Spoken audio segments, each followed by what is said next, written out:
Yeah,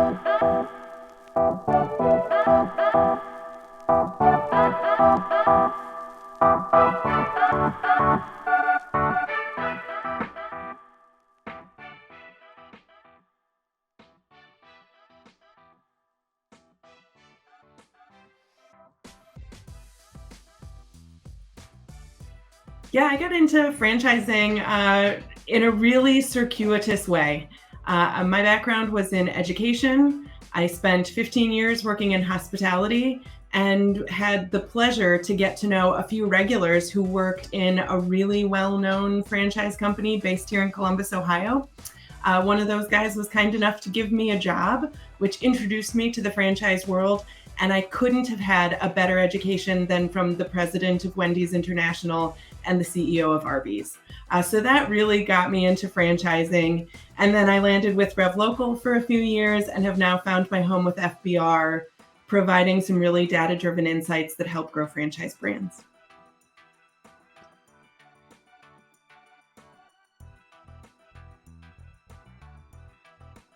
So what I love about the franchise industry is that it's really all about others. It's about providing a pathway to entrepreneurship for folks who may not otherwise have had that opportunity. It's about providing careers and really amazing growth opportunities for all of those of us on the supplier side and kind of on the periphery of franchising. It's a business model that just really creates infinite opportunity for so many people. And that's something I want to be a part of.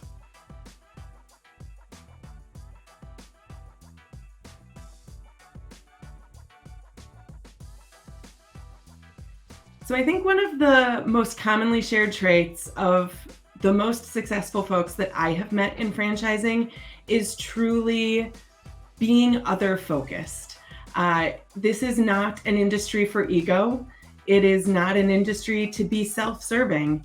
Franchising is really all about being here for other people, whether it's franchise brands who are focused on the success of their franchisees or suppliers who are focused on the success of the brands that they work with and other suppliers in the space.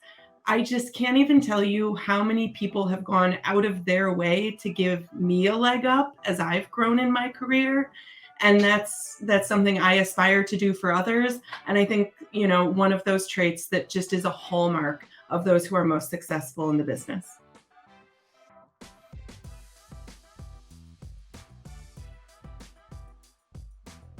So coming back from the pandemic has been challenging for all sectors of the economy. I think one of the fascinating things about franchising is it could have been worse were it not for the strength and stability that franchise brands provide.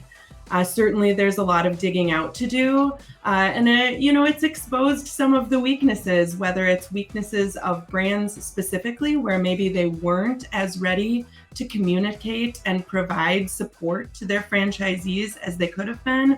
But it's also exposed some of the strengths of the business model and where brands were able to pivot, the word that everybody loves to hear right now, but where brands were able to pivot and provide what their franchise needed to make it through as successfully as they could.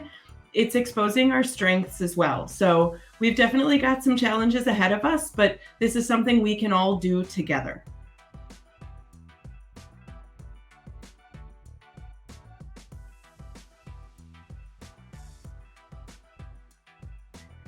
If I were to offer any advice to those who are kind of up and coming in franchising, I would say a couple of things. Number one, lean in and don't be afraid to lean in. The more you engage, the more you ask questions, the more you genuinely want to get to know other people as human beings, the more success you will find. I would also say for up and comers, I know that, millennials and those who come after get harped on a little bit. Don't let that hold you back.